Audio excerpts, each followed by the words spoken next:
Please मुझे बताइए मियाँ बीवी के हुकूक के बारे में क्या कहती हैं?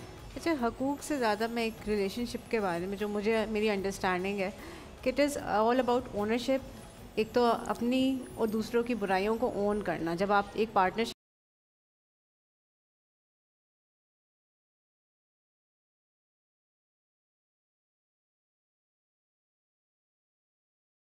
लेकिन इमोशनल डिपेंडेंसी जो होती है ना कि मियाँ ने ये कहा तो रोने बैठ गई, उसने मुझसे बीवी ने चाय नहीं पूछा तो गुस्सा चढ़ गया। ये दिस इमोशनल जो अटैचमेंट है, हमारी इतनी इन्वेस्टमेंट हो जाती है इमोशनली कि हम कहते हैं कि हम उस बंदे के बगैर अगर उसने बस लेफ़्ट से राइट भी कर दिया ना तो हम लोग परेशान हो जाते हैं। मैं कहती हूँ कि आपकी जो अटैचमेंट है ना इतनी सिर्फ अल्लाह ताला की ज़ात के साथ होनी चाहिए कि आपको उसकी वजह से हो रही, किसी इंसान के साथ नहीं होनी चाहिए।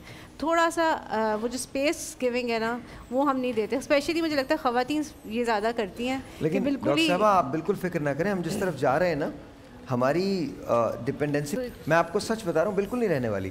बिकॉज अब आहिस्ता आहिस्ता क्या हुआ है, एक बहुत पहले बचपन में मैंने एक शेर पढ़ा था, अब इत्र भी मलो तो मोहब्बत की बू नहीं। अब इत्र भी मलो तो मोहब्बत की बू, तो मोहब्बत की बू नहीं, वो दिन हवा हुए कि पसीना गुलाब था। वाह वाह वाह वाह वाह। तो मैं आपको बता रहा हूँ ये जो हम वो दिन हवा हुआ। बात कर रहे हैं ना कि ऐसा हो जाएगा और यूं, आप यकीन जानिए कुछ अरसे के बाद ये जो फैमिली सिस्टम आप देखते हैं ये चेंज होने वाला है। आप वर्चुअल शादियां करेंगे, I am really sorry but that's exactly how it's going to B.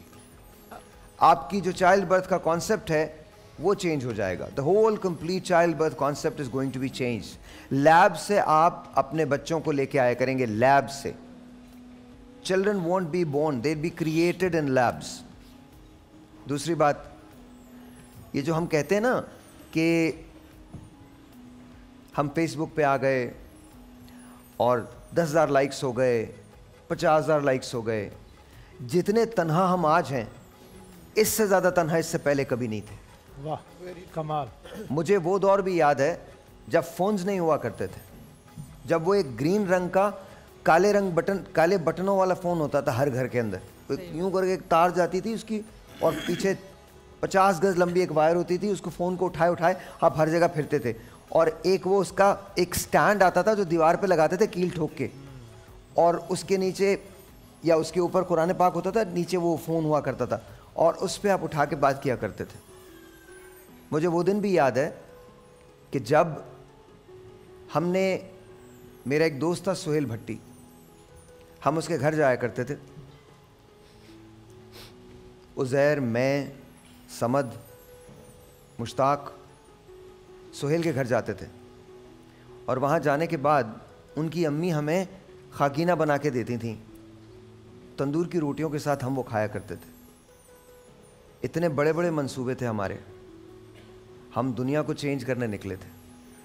हमें दुनिया की समझ नहीं थी, लेकिन एक बात की समझ थी, हम में से कोई उर्दू स्पीकिंग नहीं था, हम में से कोई पंजाबी नहीं था, हम में से कोई पख्तून नहीं था, हम किसी शहर के नहीं थे, हम तो एक दूसरे के थे।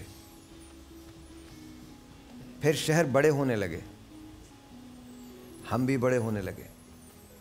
फिर आहिस्ता आहिस्ता हमें यह पता चला कि जो हमारे डिफरेंसेस हैं वो बहुत ज़्यादा हो गए, हमारी सिमिलैरिटीज़, मुमासलतें कम होने लगी।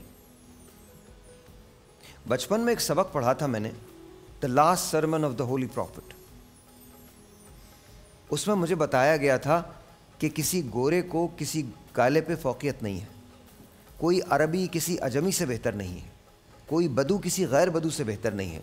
वो सबक मेरे दिल में रह गया आज तक, क्योंकि मुझे ना तो उसके बाद कभी कोई रंग नज़र आया, ना कभी कोई नस्ल नज़र आई, क्योंकि मेरे नबी ने कहा है कि तुम सब बराबर हो।